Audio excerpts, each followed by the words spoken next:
ឃើញហើយទើបចេះទៅសួរលេងទៅមិនបានថៃនោះទេហើយអង្កាលយកប្តីរឿងផ្ទាល់ខ្លួនរបស់គេទីកុំមកចេះសួរអញ្ចឹងខ្ញុំមករកកូនប្រសារឪពុកខ្ញុំព្រមដែរឬក៏អត់ធ្វើជាកូនប្រសាររបស់ឪពុកម្ដាយខ្ញុំទៅធ្វើជាប្រពន្ធពេញច្បាប់របស់ខ្ញុំមកបើមិនព្រមទេខ្ញុំនឹងដាក់ទំនាយឲ្យសៅកែពេញមួយជីវិតហើយមិនក៏ចរិតអាក្រក់បែបហ្នឹងព្រមឬក៏អត់ខ្ញុំមានម្ដាយដណ្ដឹងដល់ម្ដាយបាននៅក្នុងគ្រួសារមួយដែលជាអ្នកមានធូធានៅក្នុងភូមិអ្នកណាក៏គេស្គាល់ក្រុមគ្រួសារនេះដែរហេតុអីក៏នៅមុខផ្ទះអត់មាននរណាមកកាត់ស្មៅចេញអញ្ចឹងវ៉ៃបើយើងមិនប្រើទេក៏គ្មាននរណាមកធ្វើតែម្ដងមែនអត់ហ្នឹងហ៎អើយចាំតែប្រើចាំតែបញ្ជាក្មេងៗអស់នេះខណៈនោះកូនប្រុសរបស់គាត់ក៏ដើរចេញមកពងកំពុងតែរអ៊ូរឿងអីទៀតហើយមុខផ្ទះសតតែស្មៅមិនក៏មិនមាននរណាមកជំរះចេញអញ្ចឹងចាំតែឲ្យពុកនេះបង្គាប់បញ្ជារាល់ទៅលើកមែនវ៉ៃប្រហែលជាការងារច្រើនហើយទើបគេភ្លេចពុកកុំទៅមួម៉ៅធ្វើចិត្តព្រោះតែរឿងនេះអីពងមិនឲ្យពុកមួម៉ៅយ៉ាងម៉េចកូនហ៎បើមានភ្ញៀវមកលេងផ្ទះគេមើលតែសភាពមុខផ្ទះនេះក៏គេរិះគន់យើងបានដែរពុកគិតច្រើនធ្វើអី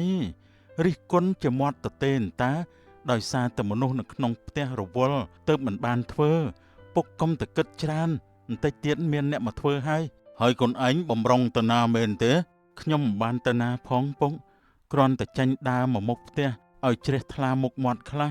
នៅតែក្នុងបន្ទប់ពេកខ្ញុំនេះធុញថប់ខ្លាំងណាស់បើគិតអញ្ចឹងល្អហើយកុំចេះតែអង្គុយឬក៏ដេកនៅក្នុងបន្ទប់រាប់ម៉ោងពេកធ្វើការក្នុងផ្ទះខ្លះក្រៅផ្ទះខ្លះក៏ល្អដែរប្រយ័ត្ន stress ដល់ថ្នាក់ជ្រុះសក់អស់ទៅបានខ្ញុំយល់ឲ្យពងបើអញ្ចឹងខ្ញុំទៅមើលសួនផ្កាកុលាបរបស់ខ្ញុំហើយ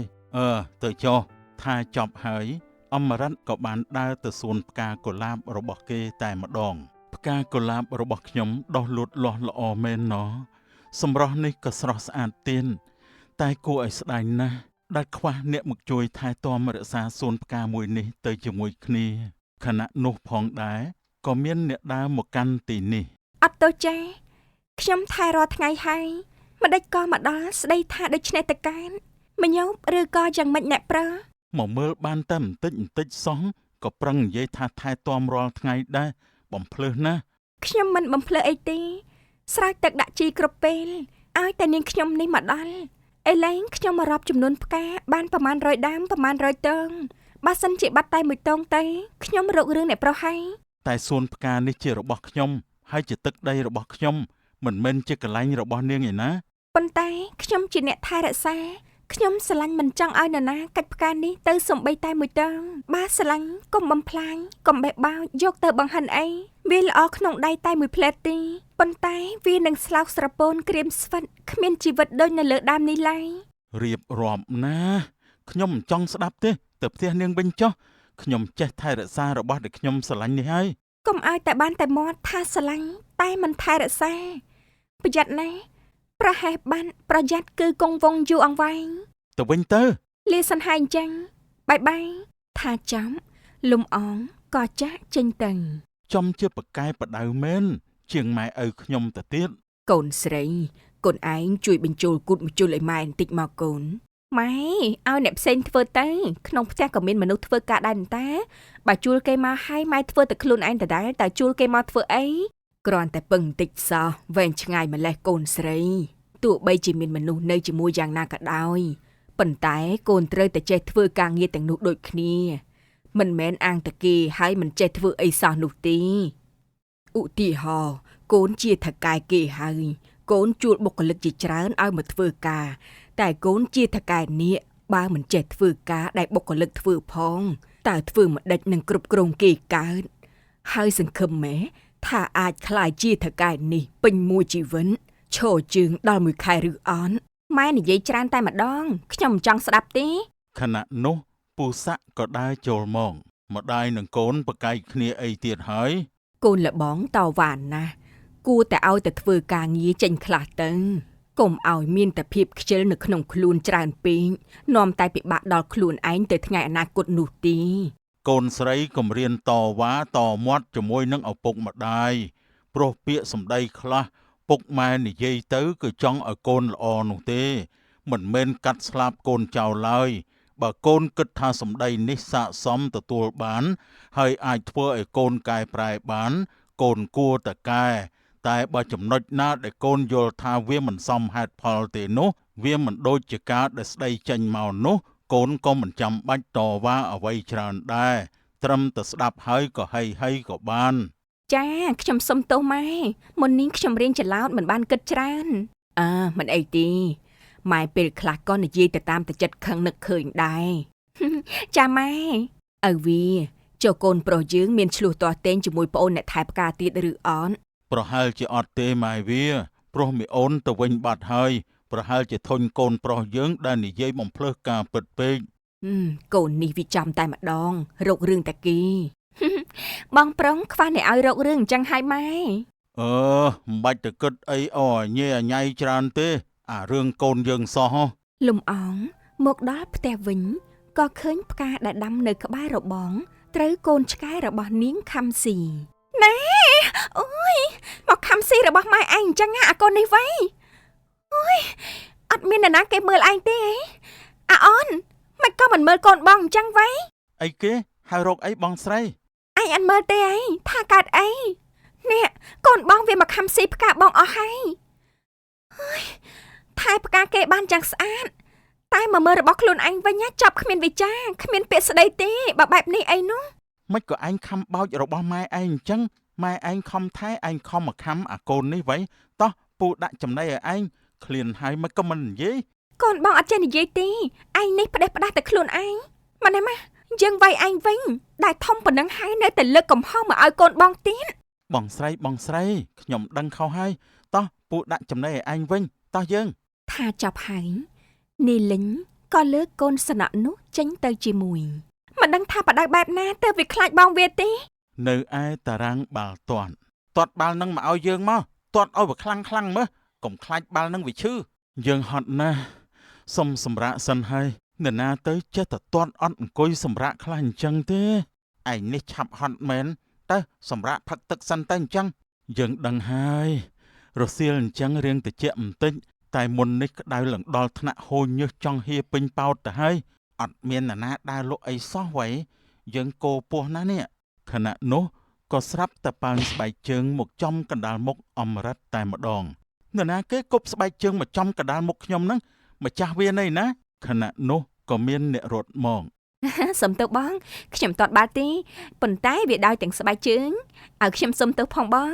យកទៅវិញទៅអញ្ចឹងចាអរគុណបងសម្រាប់ស្បែកជើងដែលបងឲ្យមកវិញដោយមិនត្រូវបងខំដាច់រហែងខ្ញុំមិនមែនជាសំណក់ទេដែលត្រូវខំហែកស្បែកជើងនេះនោះចាអរគុណបងប្រុសអញ្ចឹងខ្ញុំទៅសិនហើយណាថាចំនាងរឿនក៏ដើរចេញទៅចំមិនតែម្ដងហើយតោះទៅរកហូបអីយើងគោពោះហើយមីស៊ុបគុយទាវអីក៏បានដែរតោះអញ្ចឹងទាំងពីរនាក់ក៏បានចូលមកក្នុងតូបមួយកន្លែងក្មួយទាំងពីរហូបអីដែរក្មួយបបរលតបាញ់កាញ់មីស៊ុបគុយទាវខ្ញុំមីស៊ុបខ្ញុំដូចគ្នាដែរមីងចាំមកផ្លែទៅអញ្ចឹងចាំមីងទៅរៀបចំលើកមកឲ្យណាបាទមីងរកកន្លែងអង្គុយទៅអញ្ចឹងខណៈនោះផងដែរក៏មានអ្នកបណ្ដាសុណាក់ចូលមកមីងគុយទាវសាច់គោមួយច្រកយកទៅផ្ទះមីងចាំតិចទៅចាមីងកូនម៉ែឆ្ងាញ់មាត់ទៀតហើយគុយទាវសាច់គោទៀតឯងម៉ែនេះតែប្រហុកក្តាមប្រៃទេតែកូនឯងវិញសាច់គោទឹកស៊ុបជាតិនោះជាតិសួស្ដីស្រីស្រស់បងឆៃមកហូបអីនឹងដែរបងបាទហ្នឹងហើយអូនឯងមកចូលរួមតុជាមួយគ្នាអីអូនអត់អីទេបងខ្ញុំច្រកឲ្យតែកូនខ្ញុំរួចទៅវិញហើយអញ្ចឹងមិនអីទេកុំទៅរវល់ជាមួយគេច្រើនអីយើងហូបតែយើងទៅបានហើយនេះរបស់ក្មួយទាំងពីរបានហើយអរគុណមីងរបស់ក្មួយឯងក៏ចិត្តបានដែរណាចាំតិចសិនទៅចាមីងណែរបស់ក្មួយបានហើយអរគុណមីងអស់ប្រហែលដែរមីងអស់ 6,000 រៀលចានេះមីងបាញ់ចឹងខ្ញុំទៅសិនហើយណាមីងថាហើយលំអងក៏ចាក់ចេញទៅឯងមានគំនុំអីជាមួយគេមែនទេអត់មានទេគ្រាន់តែគេនោះចូលចិត្តបដៅខ្ញុំពេកទើបខ្ញុំមិនសូវជាចូលចិត្តហេឯងនេះវ៉ៃហូបឲ្យលឿនទៅនឹងឆាប់បានទៅផ្ទះលំអងបណ្ដាកូនកាត់វាលស្រែតែខណៈនោះកូនរបស់នាងហក់ចូលទៅក្នុងស្រែដេញខំកង្កែបណែកុំដេញខំអញ្ចឹង កុំដេញខំចឹងតែម៉ែអត់ចង់ញ៉ាំកាទៀវទេអីបានជាដេញខំកែបអញ្ចឹងតិចម៉ែឲ្យពួកឯងហូបជំនួសវិញនាពេលនោះក៏មានអ្នកជិះម៉ូតូឆ្លងកាត់មកលំអងហើយតាណាដែរនងខ្ញុំអត់ទៅណាទេកំពុងតែចាំកូនខ្ញុំប្រឡាញ់គ្នាអាកូនមួយក្នុងស្រែហ្នឹងមែននឹងហើយកូនខ្ញុំតោះទៅផ្ទះវិញជាមួយគ្នាចាំបងជូនទៅដឹកទាំងម៉ែទាំងកូនតែម្ដងមិនបាច់ទេខ្ញុំមិនដែរកូនខ្ញុំឲ្យដើរស្គាល់ផ្ទះនេះផ្ទះនោះខ្លះណាកុំបដិសេធអីតោះឆាប់ឡើងម៉ូតូមកអត់អីទេអរគុណច្រើនហើយទៅម្នាក់ឯងចាអូខេមិនទៅជាមួយក៏អត់ទៅអញ្ចឹងបងតមុនហើយចំសម្ដីនេះជាតិក៏ចាក់ចេញទៅតាទៅផ្ទះយើងវិញកូនហើយកូននេះវៃធ្វើដោយមិនដែលឃើញស្រែអញ្ចឹង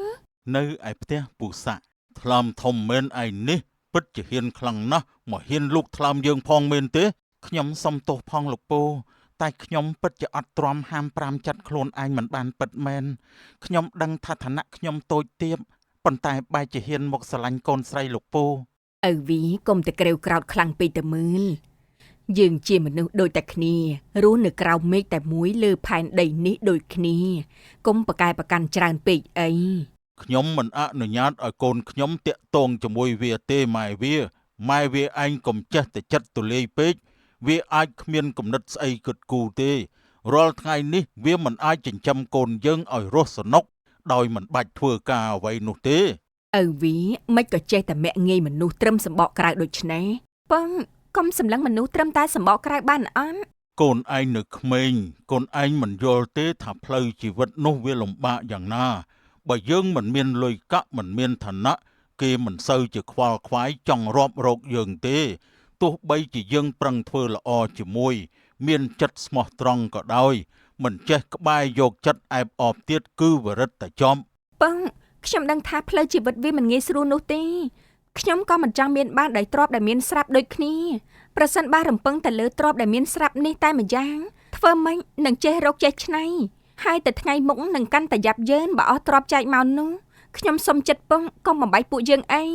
ខ្ញុំសុំឱកាសលោកពូទៅចុះសូមកុំតន់មើលខ្ញុំត្រឹមតែសបកក្រៅអីខ្ញុំស៊ូលំបាកកាយហត់កម្លាំងតែខ្ញុំមិនយកកូនស្រីលោកពូឲ្យមកលំបាកជាមួយខ្ញុំទេខ្ញុំនឹងយកមកមើលថែឲ្យបានល្អដូចជានៅជាមួយនឹងឪពុកម្ដាយនាងអញ្ចឹងកុំបានទៅសម្ដីឲ្យសោះណាឯងខ្ញុំជាកូនប្រុសនិយាយម៉ាត់ណាគឺម៉ាត់នឹងល្អឯងត្រូវតែធ្វើឲ្យបានដូចសម្ដីដែលខ្ជាក់ចេញមកនេះបាទលោកពូកុំធ្វើឲ្យមនុស្សចាស់នេះខកបំណងយល់ដែរទីបាទអ្នកមីងចាប់តាំងពីថ្ងៃនោះមកពូសាក់ក៏តាមសង្កេតមើលសកម្មភាពអនាគតកូនប្រសាប្រុសរបស់គាត់ជាប់ជានិច្ចមួយអាទិត្យក្រោយមកលំអងក៏បានមកផ្ទះមីងធូនមកជួយកាត់សម្លៀកបំពាក់គាត់មីអូនពូកែរើពណ៌ដល់ហើយស័កសមជាមួយមីងបាច់តែម្ដងមកពីមីងស្អាតទៅពាក់អីទៅក៏សមសឹងតែគ្រប់ពណ៌ក្មេងនេះពូកែសម្ដីមែនខណៈនោះអមរិនក៏ដើរចូលមកម៉ែកំពុងតែរើសពណ៌សម្លៀកបំពាក់មិនទាន់រួចទៀតខ្ញុំឃើញរើសយូរណាស់ហើយហ្នឹងចង់រើសមកយប់ទល់ភ្លឺទៀតក៏ជារឿងម៉ែដែរកូនឯងកុំចេះដឹងពេកខ្ញុំងងុយដេកជំនួសតែម្ដងហើយក្មេងនេះមិនទាន់ទៅវិញទៀតហៅគេក្មេងនេះក្មេងនោះអញ្ចឹងទៅកើតដែរកូននេះវិញកាលណាទៅវិញឥឡូវហើយខ្ញុំក៏មិនចង់នៅយូរទៀតដែរបើអញ្ចឹងចាំជួយទៅវិចស្មៅពីសួនកុលាបខ្ញុំចេញផងទៅមិនចេះទៅជំរះចោលខ្លួនឯងនេះមិនក៏ចាំបាច់មកប្រើខ្ញុំដែរក៏ព្រោះតែចង់ប្រើនឹងហើយអើយកូននេះវិញមីអូនទៅផ្ទះចាស់អញ្ចឹងមិនបាច់ទៅខ្វល់ជាមួយកូនមីងនោះទេចាមីងបាញ់អញ្ចឹងខ្ញុំទៅវិញសិនហើយថាហើយលំអងក៏ចាក់ចេញទៅមើលចុះនិយាយមិនចង់ស្ដាប់តែម្ដងកុំពូកែរោគរឿងពេកអីទៅណាក៏ទៅចោះកូនឯងបើអញ្ចឹងខ្ញុំទៅសិនហើយម៉ែអមរិនក៏បានតាមលំអងដែលកំពុងតែដើរនៅតាមផ្លូវបញ្ញាប់ទៅផ្ទះមែនក៏អីហើយប្រុងគិតថាខ្ញុំនេះបញ្ញាប់ទៅណាចាស់បើមិនទៅផ្ទះសួរមិនចេះកិនមិនក៏មិននិយាយថាឲ្យខ្ញុំបែបហ្នឹងសួរលេងសោះតែខ្ញុំនេះចង់ឆ្លៃវិញពិតឆ្នះម្លេះទេកុំនេះរឿងខ្ញុំក៏មិនចេះឈឺឆ្អែលខណៈនោះផងដែរមេឃក៏ចាប់ផ្ដើមធ្លាក់ភ្លៀងភ្លៀងមកដល់ល្មមលោកអើយខ្លាចទឹកភ្លៀងមិនមែនបានជានិយាយអញ្ចឹងខ្ញុំខ្លាចគ្រុនផ្ដាសាយយល់ឬអត់អញ្ចឹងទេអីភ្លៀងនោះ ក៏ស្រាប់តែមានរន្ទះបាញ់ដើមឈើឲ្យបាក់ធ្លាក់ចុះមកតែម្ដងអូអើយមិនក៏ភ្លៀងដល់ថ្នាក់នេះរកកន្លែងជ្រកសិនហើយចាំរាំងភ្លៀងចាំរកផ្លូវទៅផ្ទះវិញត្រូវតែអញ្ចឹងហើយបើមិនចង់ឲ្យរន្ទះបាញ់មកយើងប្រេះខ្លួនជាពីរនោះចំជាមាត់អត់គម្របពិតមែនហើយប្រុសម្នាក់នេះវិញ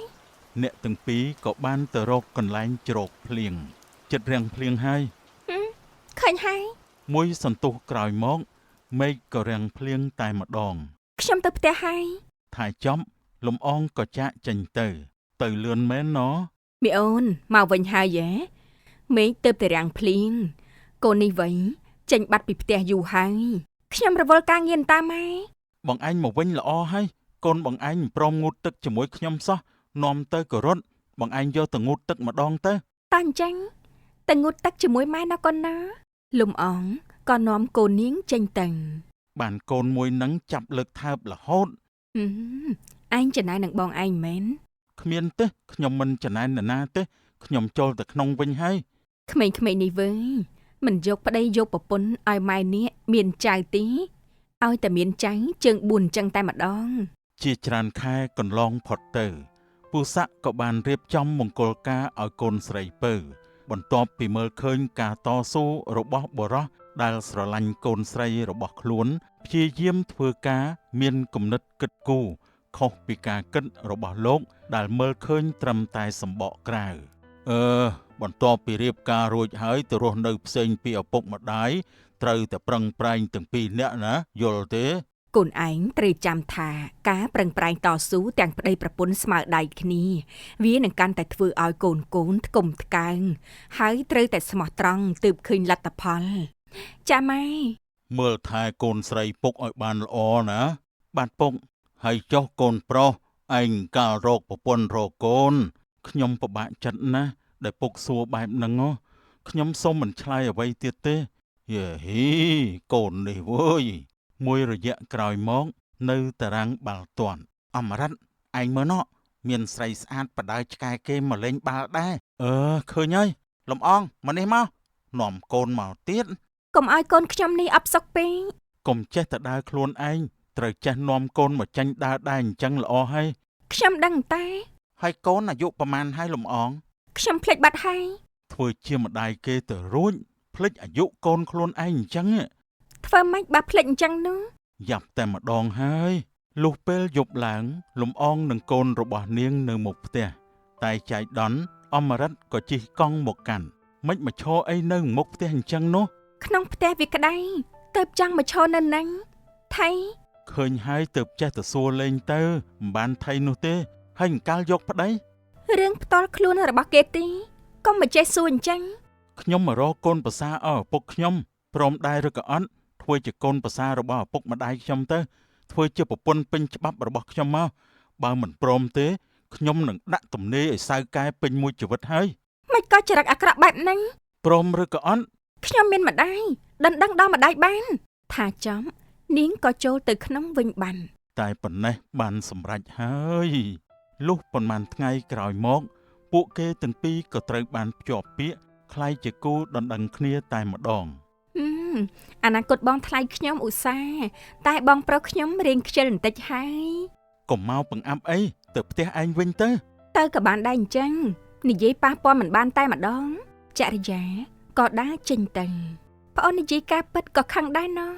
មិនពិតផងកុំចេះតែសម័យពេកមើលថែផ្កាកុលាបនេះស្រស់ដល់ហើយណោះដាក់ជីស្រោចទឹកបានដិតដល់គឺអញ្ចឹងឯងអូខេបងយល់ហើយតោះអញ្ចឹងយើងត្រៀមទៅរើសថ្ងៃរៀបការនោះទេណោះចាត្រៀមរើសថ្ងៃរៀបការត្រៀមប្រើជីវិតគ្រួសារតូចមួយបន្ទាប់ពីចាក់ចេញពីឪពុកម្ដាយរៀងខ្លួនមិនថ្មីទេឲ្យតែយើងមានភាពស្មោះត្រង់និងផ្ដល់ទំនុកចិត្តមានទំនួលខុសត្រូវគ្រួសារតូចរបស់យើងនឹងមានតែស្នាមញញឹមនិងសេចក្តីសុខចាលុះដល់ឆ្នាំក្រោយអ្នកទាំងពីរក៏បានចូលរោងការព្រមទាំងរស់នៅជាមួយគ្រួសារតូចមួយនេះយ៉ាងមានសេចក្តីសុខចូលកុំមើលមនុស្សត្រឹមសម្បកក្រៅត្រឹមតែមួយជ្រុងនោះអីការឃើញខ្លះមិនដូចអ្វីដែលប្រព្រឹត្តជាក់ស្ដែងនោះឡើយ